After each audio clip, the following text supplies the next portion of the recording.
right on time. So I think we are ready to start. I see that a couple of more people have now joined. So welcome everyone. This is our sixth webinar in our COVID-19 series on implications for supervisors. And from the A2II team to you, we hope you are keeping well and safe. Some of you might know me, but for those of you who don't, my name is Caroline, and I'm a member of the Access to Insurance Initiative Secretariat team, and I am going to be your moderator for today. For those of you joining us for the first time, let me start with a short explanation of what our consultation calls are about.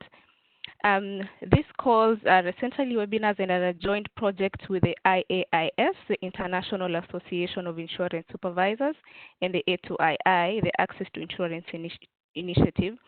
They deal with current or important topics that supervisors are faced with and provide a platform for them to learn from experts, but also from each other. So today's topic is part of a series of exceptional webinars in response to the COVID-19 pandemic. In our series so far, we have covered the implications of the pandemic for insurers, supervisors, consumers, as well as the low-income segments. We have also had an opportunity to hear from supervisors themselves in our supervisory dialogues, where they have shared their first-hand experiences from their jurisdictions in dealing with the pandemic.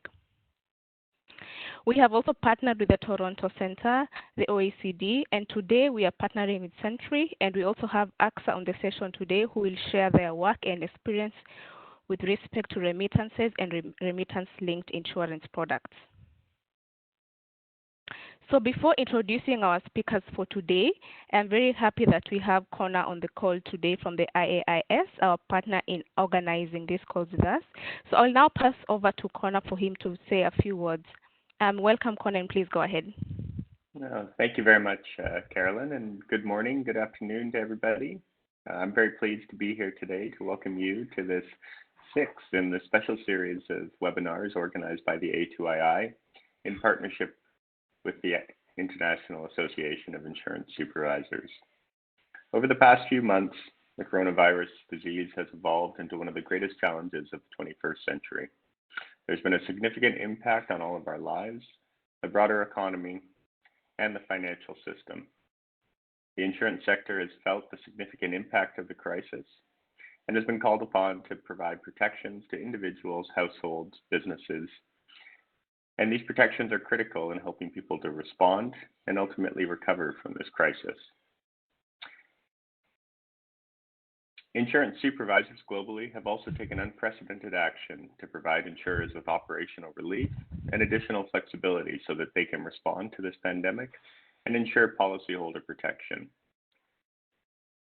As Carolyn outlined, with today's call, we shift gears and focus more on insurance products and specifically how different insurance solutions can help to address the needs primarily of migrant workers, a group that has been significantly impacted by the latest economic crisis associated with the pandemic, and to explore some associated regulatory issues and challenges.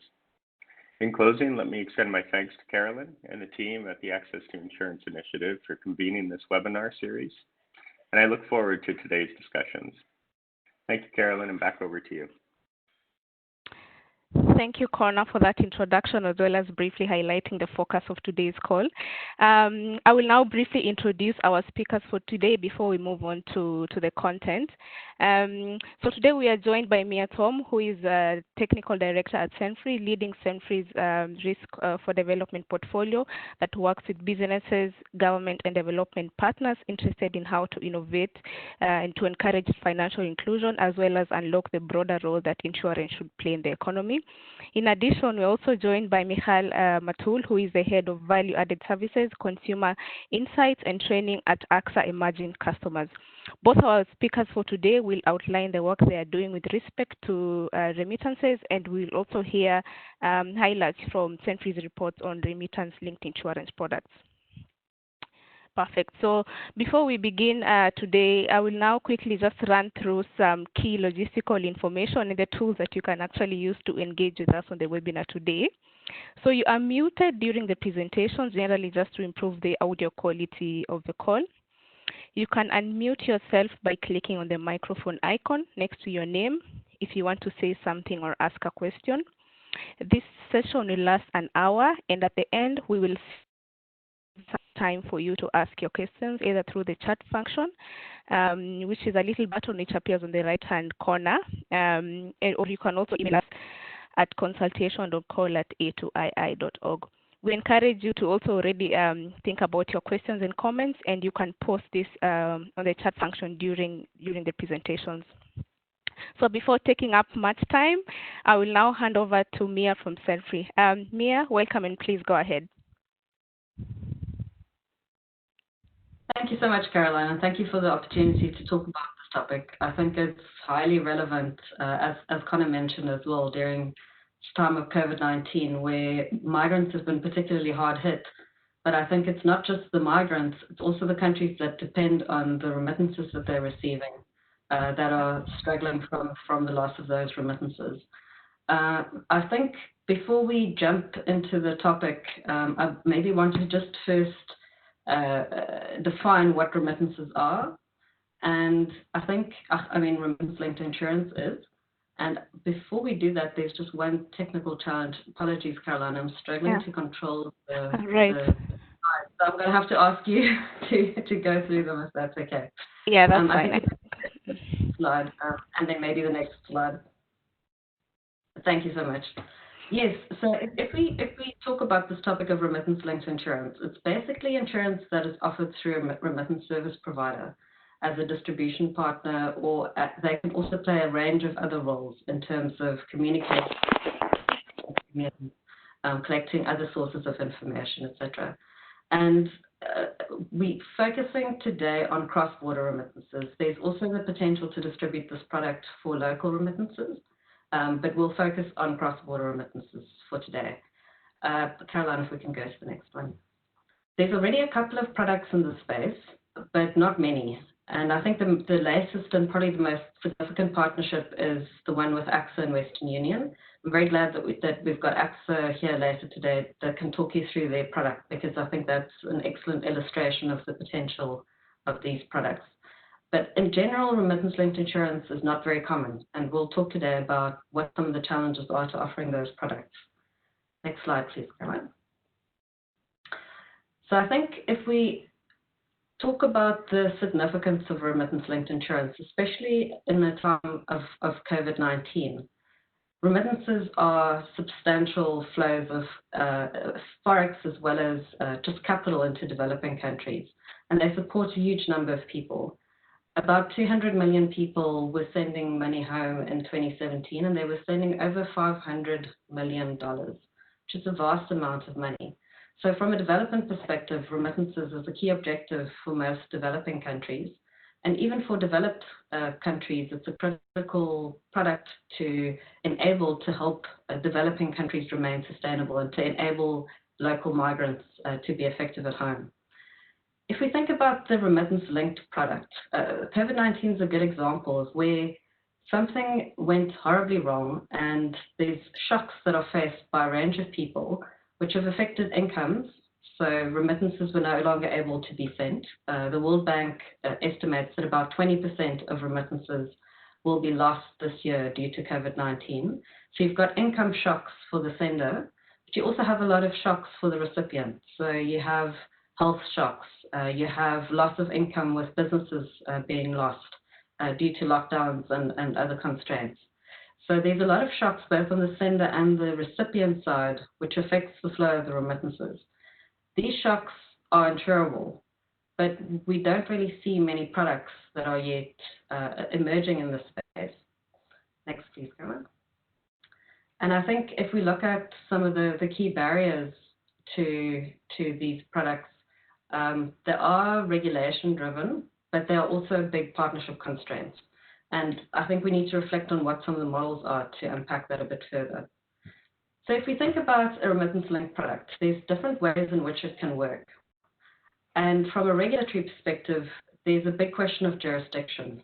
Whose risks are covered? Where are they based? Where's the underwriter based? Where does the sale take place? Where does intermediation take place? So if we think about the different models, we've identified about 4. Our work is based on some work that we've been doing recently with different corridors to unpack what the constraints are to unlock remittances in these different corridors, and also unlock better resilience for the migrants through these corridors. And the 4 models that we've identified is all based on the nature of the risk. So the first model really looks at the sender's risk.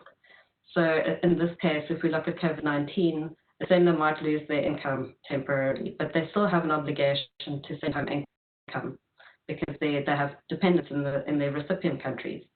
So the sender would want to cover their remittance to ensure that that income flow can continue for a period of time while their income shock occurs. The second model looks at the risk on the recipient side. So the recipient might face a health shock or a similar event. That means that the sender now has a financial obligation to send to that recipient. So the second model is the sender's what we call duty of support risk. So their financial continuity is affected by the fact that they now need to send additional income back home. The third model is the same kind of risk, but now the risk is faced by the recipient. So the recipient wants to cover their own risk, basically using the remittance service provider as a channel. And then the fourth one recognizes the new reality of how families work. Families are frequently based across countries, earning income in different places, and they really want to be able to cover both themselves as senders as well as their dependents as recipients. And ideally that would happen in one smooth product that would ideally meet their needs to be able to remain as resilient as they can. Now that model basically combines some of the previous model's features, but at the moment that doesn't exist because of a lot of the regulatory complexities that we see in that model. And we'll go through them now. Caroline, if you can maybe move to the next one, thank you. So I'm going to go through the models in a fair amount of detail. The specifics of the model does depend on the nature of the product. We'll go through the principles during today's session. So if we look at the first model covering the sender's risk, it's actually quite a normal insurance product. The sender is in the same place as where the risk occurs, which is in the same place where the sale occurs and the underwriter exists. So basically, we're just ensuring the sender's ability to continue sending remittances. So the insurance product covers loss of income for a period of time. So this is a normal model. There's not many regulatory constraints here. The second model, please, Caroline, is basically the same thing because in the end, the loss that we're covering here is triggered by an event that happened in the home country with the receiver. But the risk itself is actually the duty of support risk that resides with the sender. So the sender's risk is loss of income due to additional remittances. It's underwritten in the host country. So everything still happens in the host country. So the constraint here is whether a duty of support is considered to be an insurable risk. And that's not particularly well defined in most countries. But we think that if you apply the definition of insurable interest, it definitely complies with that requirement, but there's some uncertainty there. If we look at the third model, this one is more complex because you want to cover the recipient. The recipient here is the policyholder, but the person paying is the sender. The challenge with that is that you probably would need to market the product to the sender. So although the underwriting happens in the home country, the sender would need to be sold the product, and there's some complexity there in terms of what the requirement would be on the remittance service provider to be able to sell to the sender. Would they be considered to be an intermediary? Would they need to get additional licenses? These partnership agreements are very complex to start off with. So typically the remittance service provider prefers not to get additional licenses and incur additional regulatory burdens to be able to work with the insurer to deliver this product. So there's a fair amount of complexity here on the regulatory side if there are additional licenses required for the remittance service provider. There's also at times constraints around things like customer due diligence, whose data needs to be collected, and then also with whom you can communicate. So there's a variety of constraints to this model, although it would be quite desirable for the recipient to be able to take out a product with the income that they're receiving on a regular basis through a channel that they interact with frequently. In most countries, recipients or most people in home countries often don't have formal financial accounts. The remittances that they receive is often the main link that they've got with some kind of formal financial product. So leveraging that to acquire some kind of insurance cover would be very desirable if it was possible. And Caroline, if we can go to the next slide. The fourth one is quite an integrated model where you take out a product that covers you either in your host country or in your home country, and it covers either yourself or your dependents that are the recipients. This model works because it recognizes the needs of the migrant families. They often travel between countries, so they don't just want to be covered in their host country, they might want to be covered in their home country. They might want their family in the home country to be able to make a claim, for example, for a health incident that occurred without having to go through and make a claim in the host country with the sender. So this recognizes the realities of the household unit. However, from a regulatory perspective, of course, it's quite complex because it poses the question of who is ultimately liable for which risk, and who takes the lead from a jurisdictional perspective to make sure that those risks are protected. In the longer term, we think this is particularly critical for big corridors, where there's potential to come up with arrangements between the corridor regulators to make sure that it's easy for these products to be offered. But we see this more as a longer term product. For the purpose of today's session, I would like us to be aspirational and think about what kind of needs we can unlock and how we can manage those risks in a way that can make both insurance and remittance markets work better for the development of a lot of the host countries. So I think in the long term, we should definitely aspire to this model, but over the short term, it's still very complex at this stage. So Caroline, if we can go to the next slide. So I think we've referred to some of these, but I really want to reflect on why there's not more of these products. And Caroline, if we can move to the next slide, thank you. It's not all regulation. There's a lot of partnership complexity here, but I think that then gets exacerbated by some of the regulatory uncertainties and regulatory constraints. Countries work very differently as well, so there's no harmonized view in terms of things like insurance regulation, remittance or payments regulation, or even KYC and AML/CFT type regulation. So there's a lot of different types of regulation here that need to be navigated. And if you add them up across corridors, there can be a lot of uncertainty that act as a significant deterrent to providers to invest in this space, because you have to invest quite far to even then see if regulation would allow these products. Caroline, if we go to the next slide. I want to talk through some of the specifics in terms of the regulatory considerations that are emerging. I think the first one is critical, and that's the issue of jurisdiction. Who is allowed to underwrite the risk?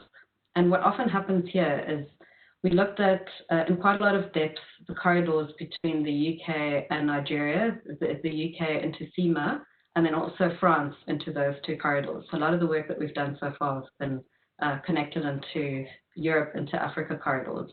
And what we find is in Africa, there's often a requirement that local risks are underwritten locally.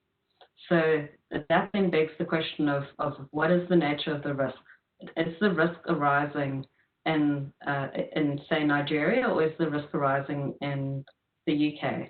That's particularly important when we think about things like the duty of support risk, where the financial loss is borne by the sender who's based in the UK, but the triggering event that's resulted in the financial loss are at times not necessarily arising in the UK. So these kind of jurisdictional questions around how does the underwriting work can become quite complex. There's also the question of the policyholder versus the risk, because in some cases they might actually be sitting in different places. So there's a fair amount of complexity on the jurisdictional side. There's also the lighter question of communication, which can have significant implications then on intermediation. Are you allowed to market a Nigerian product, say, to somebody in the UK, and what are the requirements for that type of marketing? These kind of things at times are not very clear, and it's quite difficult to navigate how to set up a product, even if you want to set up a product largely in Nigeria, but where you need somebody in the UK to pay, because you might need that person to be communicated with. You might actually need to start the sales process in the UK, where the remittance service channel has the connection with the sender. So there's quite a lot of complexity on the intermediation side that needs to be clarified. And then also at times it's unclear exactly who can collect the insurance premium or where the collection actually happens. If you've got a recipient in a home country that is covered, but the premium is collected via the digital remittance channel. And then the third element of uncertainty, at the moment, this is very much a grey area. In terms of the lesser of most of the laws we've looked at, duty of support would be an insurable risk, where the financial loss of the sender is covered, but the triggering event is that of the recipient incurring, for example, a health loss or an accident or something of that nature. This is not very deeply proven in the law yet. So it's still an area that has not been significantly tested under law. So that's why we still see that as an area of uncertainty. Thanks, Caroline. You can go to the next one.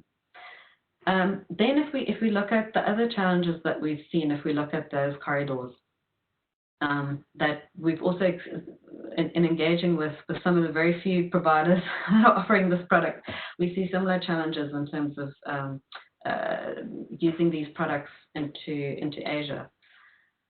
A big issue is customer due diligence and just what type of information needs to be collected by whom.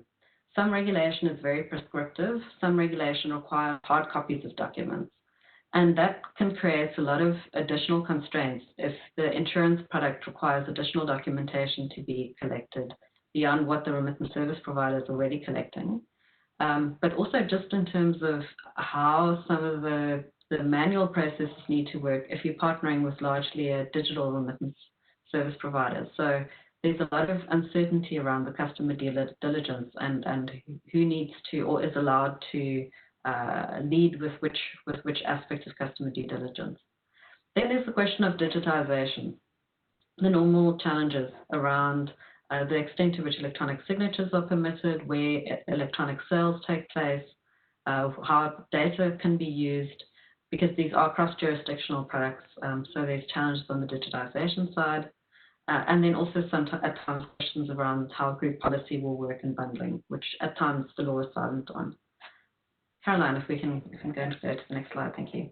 So if we look at a high level, it's issues of double regulation across different jurisdictions, perceived or real.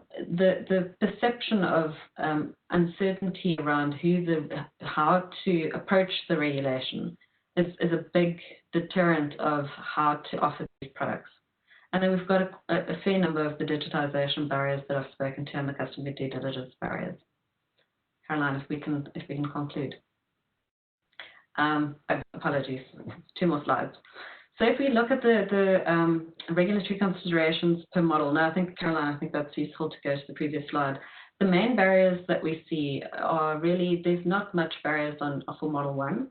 For Model 2, it's mainly the uncertainty around whether the duty of support it can be is an acceptable insurable risk. For Model 3, that's the one where the recipient's risk is covered. There's a question around jurisdiction, and for Model 4, that question of jurisdiction applies both at the sender level as well as the recipient level, so it just becomes more complex. So Caroline, sorry, thank you for the last slide.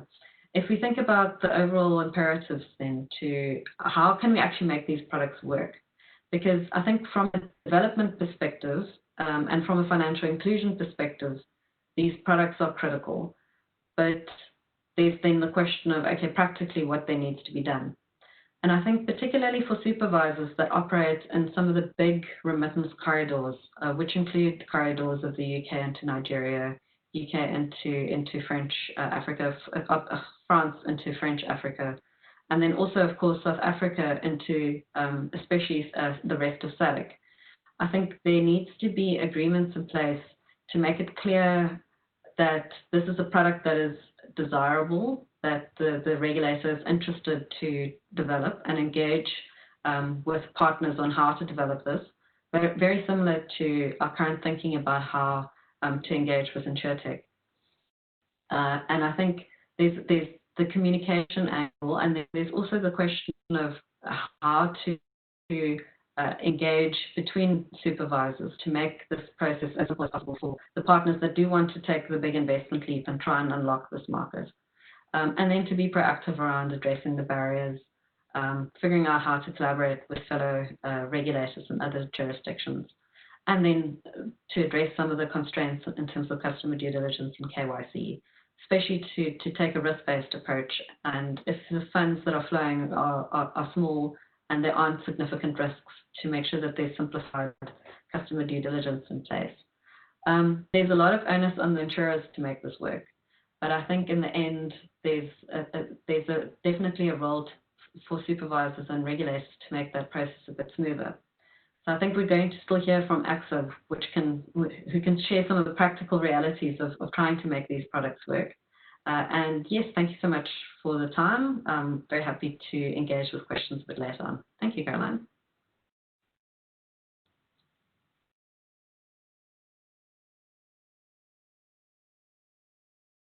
Caroline, I think you might be on mute. Right. Yeah, I was on mute here.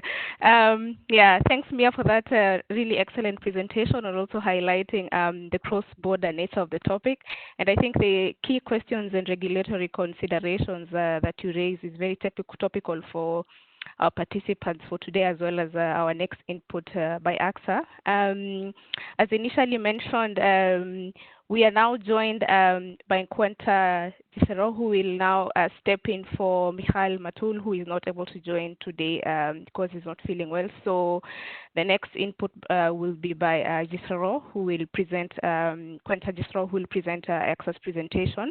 AXA has actually recently announced a partnership with Western Union, and for those of you who are unfamiliar with the Western Union, they are a leader in cross-border and cross-currency payment, and AXA has recently partnered with them to provide inclusive insurance products to Western Union customers, and they have also been one of the insurers actively involved in remittance-linked insurance products in countries such as Malaysia and the UAE. So I will now hand over to Quenta, who will take us through this and into much more detail, and afterwards I will open the floor to cover some of the questions which I see have already come through the chat.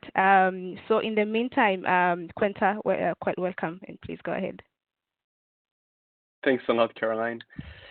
Yeah, Mihan couldn't join, unfortunately. Kind of, we hope it's not COVID. We don't really have the news yet, but you should, kind of the proof that we all need to stay safe. So thanks a lot first for hosting us in this webinar, because it's a project that's very dear to our heart, that to try to make these remittance-linked insurance products work. As Mia was stating, it's definitely not easy, but I think it's really quintessential, and having all of you around the table to kind of discuss these models, how they work, and the challenges is really going to be one of the key success factors for this. So Caroline, maybe if you can just move to the next slide, please. So basically, I'm not going to go over this in too much detail because we already covered it a little bit in the Cenfri presentation, but I think it's important to go back just 1 second to the customer realities, and this is really where we started our journey on remittance-linked insurance products. It's really on the field.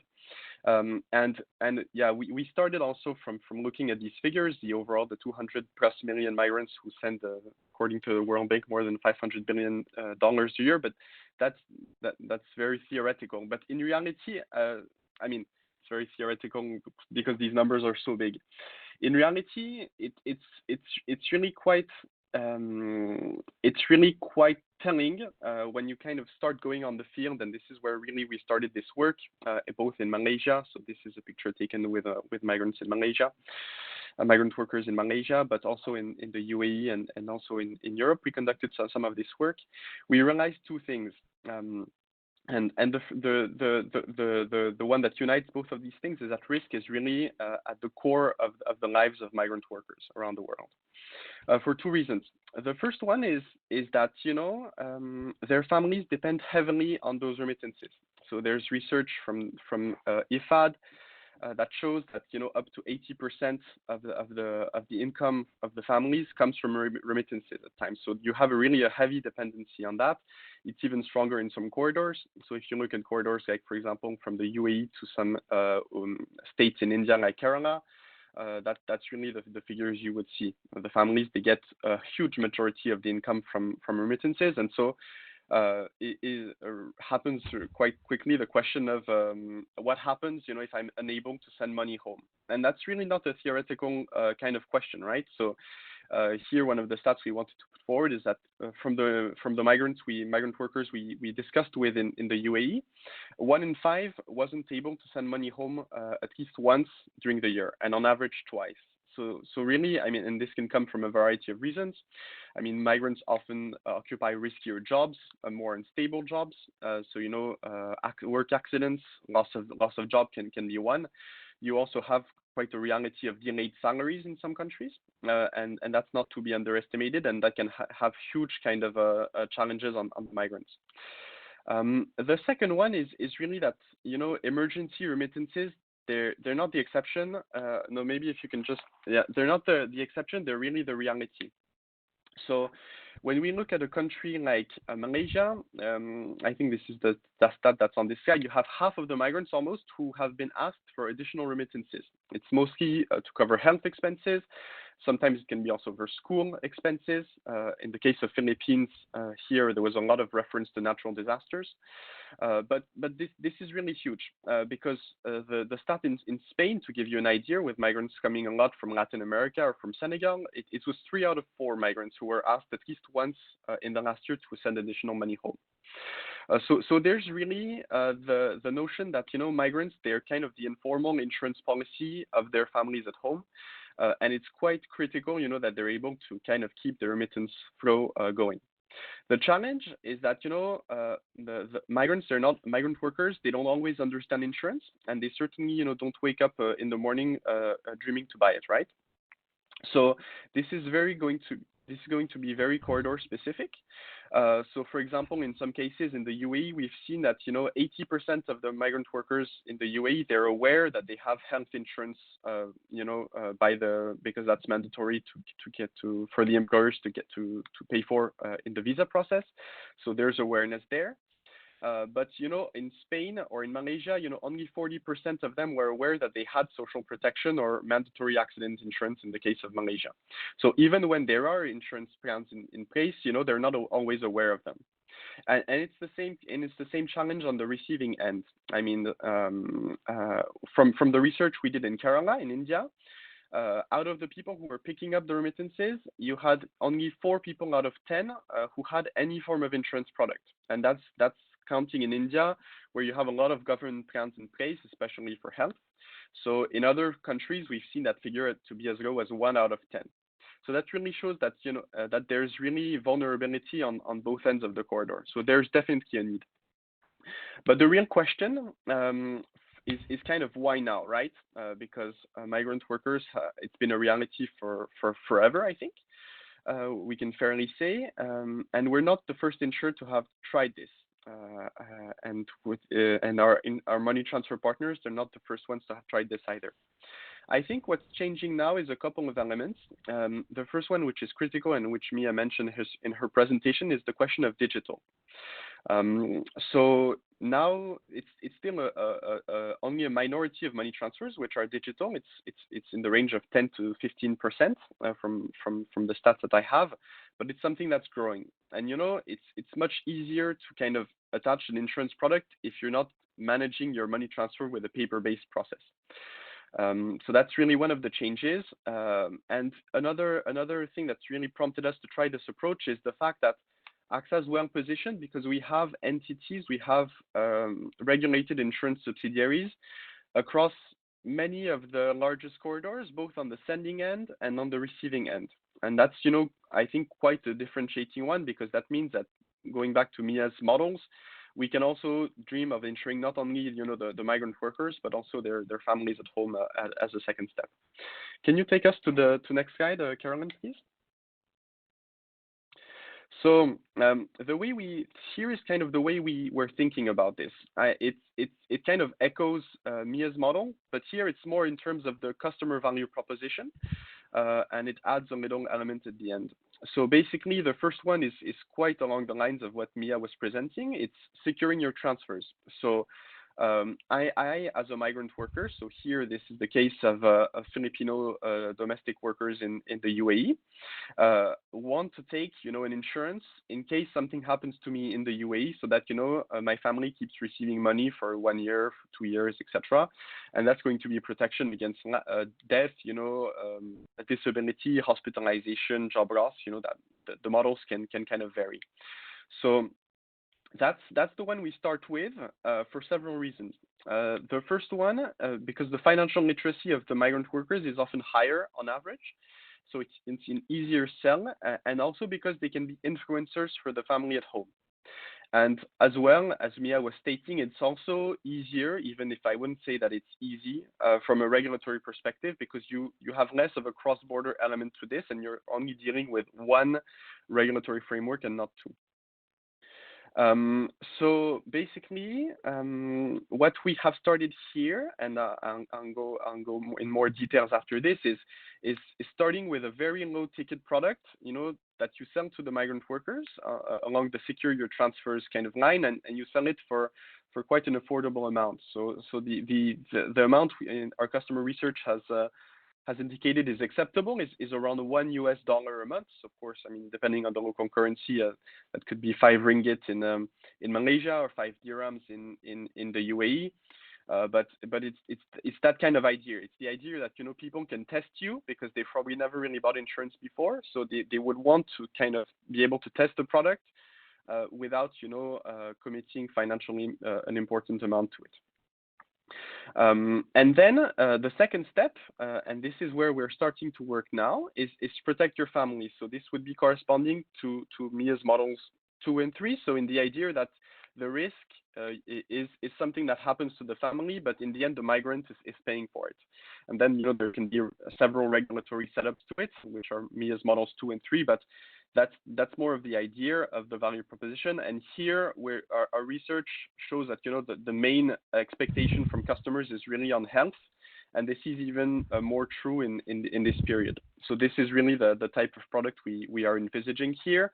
And the idea is that, the migrant, when they send money, they can just, take an extra box and direct a couple of the dollars that are being sent to a family health policy, so that, they take off their shoulders the question of emergency transfers in the case of health events at home. And the last one, the boost your investment, is something that's more directional, but it's really quite important, I think, because it's been one of the big demands we got from the migrant workers we interviewed around the world, is the question of how am I able to save safely. So when you kind of make the choice to go work somewhere else around the world, it's a very difficult choice. Often you have to go by yourself. You go without your children. You go without your family, and you go with the idea that you can make a better life for your family at home, but you can also make a better future for yourself once you go back.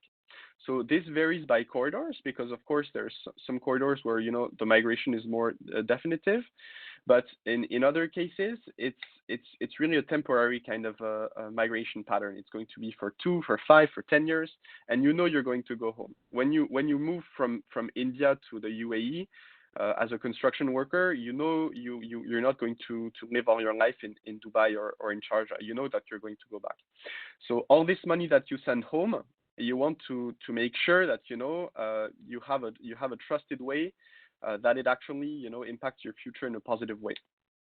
So the challenge for migrants is double. One, they have limited access to financial services in the host countries where they live and work, because sometimes bank accounts are conditioned to a certain level of income or KYC and so on and so forth. And so that's a challenge in terms of saving formally, but also there's a question of trust. If I have to leave the country quickly, do I really want my saving to be in a bank that then I won't be in the same country in? So usually, people channel this money back home through remittances, and it often, goes into building a house, investing in a business. But one of the challenges we often heard from people was the question that basically sometimes they were going home after 10 years and realizing that everything had been spent, and by non-trusted members of their family, and that they had nothing, and that then they had to go back abroad in very terrible situations. So I think there's definitely a longer-term value proposition in thinking about this. And Carolyn, maybe you can go on the last slide. So I just wanted to talk briefly about the partnership we just signed and announced with Western Union 10 days ago, because I think this is quite reflective of what we can imagine.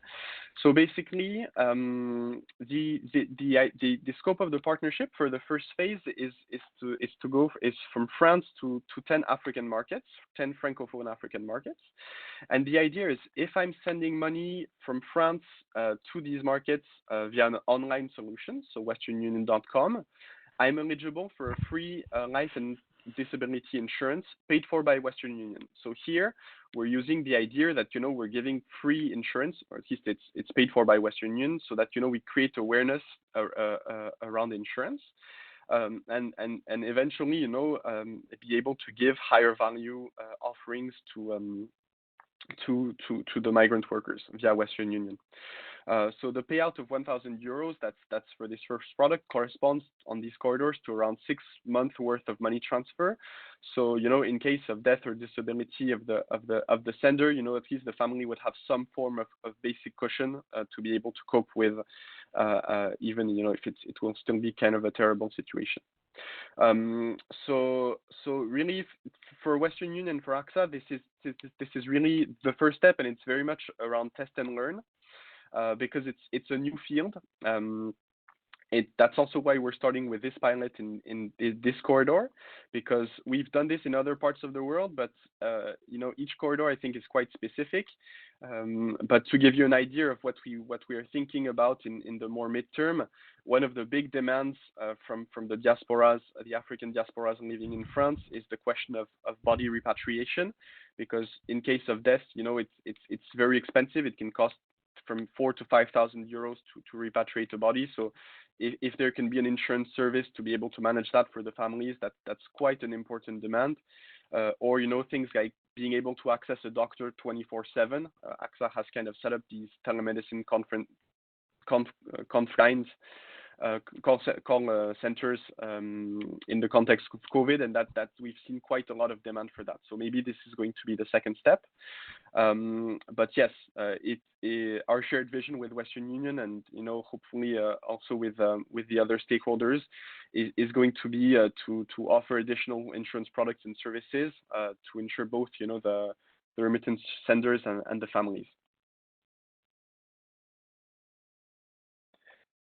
So thanks for that, Carolyn. I think I've gone into a lot of detail and spent a lot of time. So over to you. Thanks again for your engagement on this call. Yeah, I think we have received quite thought-provoking questions, and it's indeed quite an interesting topic to be explored further. So I see that we have actually reached 10 o'clock. So once again, thank you to our participants for your engagement and key questions, and a special thanks actually to our speakers today, both Mia and Quenta, for taking the time to join us as well as address the questions, and for your insightful presentations as well. So we understand that in 1 hour we are not able to really address all the issues, but this call is part of a series. So if there's any burning issue that you'd like this series also to cover, please do let us know. Exactly. For those of you wanting further information on what also countries are doing around the globe to mitigate also the broader effect of COVID-19 pandemic, Please see the A to our Eyes insurance response tracker and our blog series available on our website. The link should be coming through the chat right now. So I would like to once again thank you all of you who have dialed in today, and we would be delighted if you could also take part in our next series of webinars on pandemic risks. So this will be launching in July. The series will be slightly different to our normal setup, as this consultation call in July will be open to everyone to join. So keep an eye on our website for more details on this series, and we look forward to seeing you then. So thanks very much to both Mia, Quenta, as well as Connor for the introductory remarks in the beginning. So with that, thanks everyone, and please stay safe and healthy. Goodbye. Thanks. Bye-bye. Bye. Bye. Thank you.